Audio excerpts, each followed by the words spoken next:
Kibar bola berbahaya dan langsung berbuat gol pembuka bagi Iran. Sangat berbahaya dan sayang sekali bagi Iran 20. Alisane coba tinggal bola terukur disambut lagi Pakistan.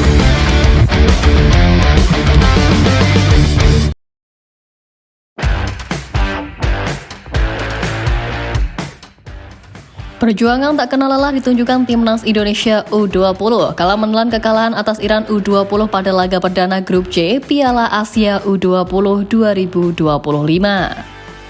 Sempat dilakukan dengan skema 3 back, Indra Syafri kali ini kembali menggunakan pakem lama yakni 4-3-3. Sebagai penjaga gawang utama, Indra Syafri menempatkan sosok Ikram Al-Ghifari.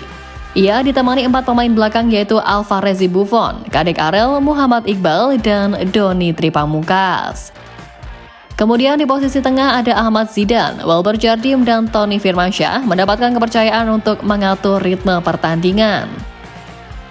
Sementara di lini depan, Indra Syafri memainkan Arlansyah Abdul Manan dan juga Muhammad Ragil sebagai winger untuk mendukung ketajaman dari Jens Reven. Pada babak pertama, kejutan terjadi ketika Ikram Al-Ghifari harus memungut bola dari gawangnya. Ya, skuad Garuda Nusantara harus kebobolan cepat usai Iran U20 memanfaatkan skema sepak pojok. Selepas itu, Jens Reven dan kawan-kawan kesulitan dalam membongkar pertahanan lawan, sementara Iran lebih mengontrol pertandingan dengan banyaknya penguasaan bola. Alhasil skor 1-0 pun bertahan hingga babak pertama berakhir.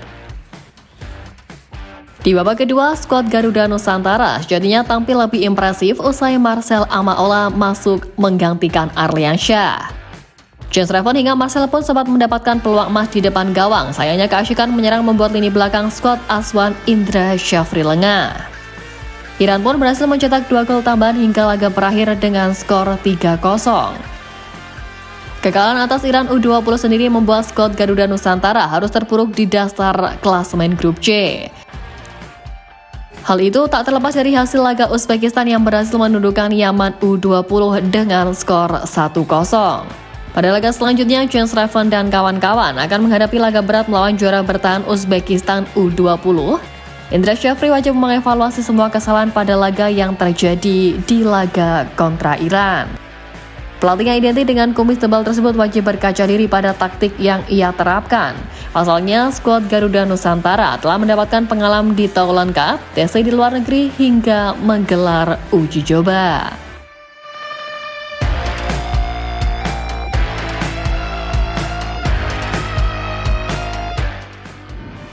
Ya, terlepas dari laga kontra Iran U20, sejatinya timnas Indonesia U20 sendiri dihantui rekor buruk pada pertandingan pembuka di Piala Asia U20.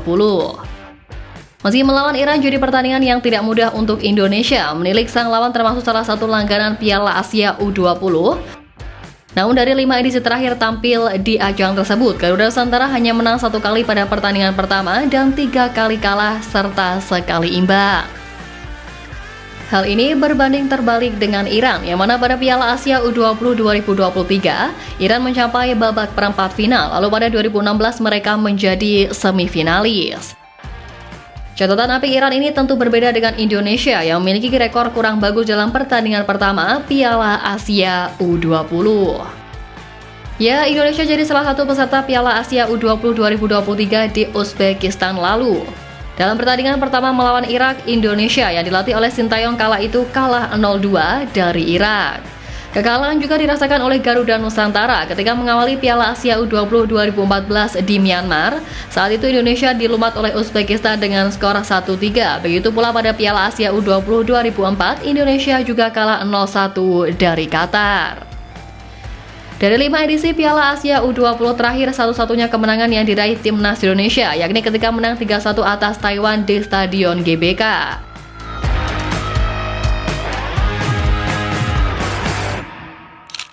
Tapi di luar dari itu, timnas Indonesia U20 juga menjadi salah satu tim yang dinantikan penampilannya dalam gelaran bergengsi kelas Asia ini. FIFA bahkan menyoroti satu pemain tim U20 dengan memilih 6 pemain yang dianggap layak untuk diperhatikan dalam gelaran Piala Asia U20. FIFA mencatat bahwa ada setidaknya 6 pemain muda dari benua ini yang sudah mulai menarik perhatian dan menjadi pemain andalan bagi tim-tim peserta. Tidak hanya ingin meraih prestasi di tingkat regional, tapi juga ingin mendapatkan tempat di Piala Dunia U20 FIFA 2025 di Chile. Menariknya, salah satu punggawa pilihan juru taktik Timnas Indonesia U20 Doni Tripamungkas diakui oleh FIFA sebagai calon pencuri perhatian di ajang Piala Asia U20. Doni Tripamungkas sendiri mulai dikenal di dunia sepak bola Indonesia ketika berusia 16 tahun menjadi pemain termuda dalam sejarah Liga 1 saat tampil perdana bersama Persija Jakarta. Keberhasilannya ini menandai awal karirnya yang menjanjikan di kancah sepak bola nasional. FIFA memandang Doni Tripamungkas merupakan pemain yang cerdas dan tenang. Dia punya kapabilitas bagus untuk bertahan sekaligus membantu serangan. Sayap kiri ini memang dikenal karena kecerdasannya dan ketenangannya di lapangan serta memiliki kemampuan bertahan dan menyerang yang sama baiknya. Kombinasi keterampilan ini menjadikannya pemain yang berharga bagi tim yang dibelanya. Selain itu, menjabat sebagai kapten tim dengan pengalaman bermain di tim nasional senior, Doni Tripamungkas melihat Piala Asia U20 tahun ini sebagai kesempatan emas untuk menunjukkan kemampuannya. Piala Asia U20 2025 pun kini menjadi ajang tepat baginya untuk memamerkan kemampuan sesuai kelompok usia.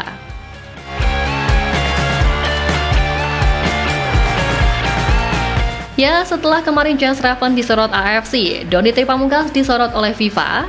Perjalanan skuad Garuda Nusantara di babak grup Piala Asia U20 tentu diharapkan bisa membawa hasil yang diharapkan oleh seluruh elemen Timnas Indonesia.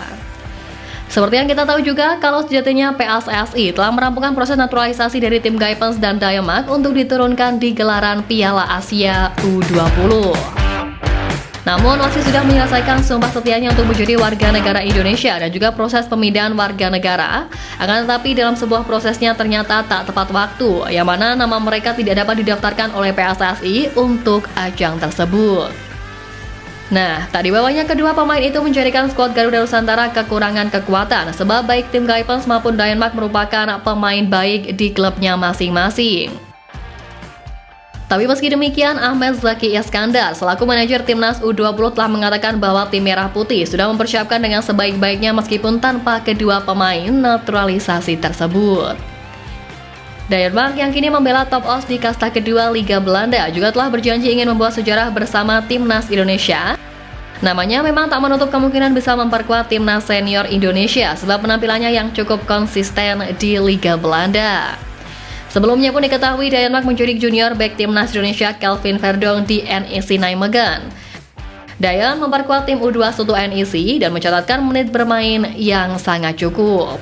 Karena inilah Daemak bisa menjadi aset berharga bagi skuad Garuda di masa mendatang.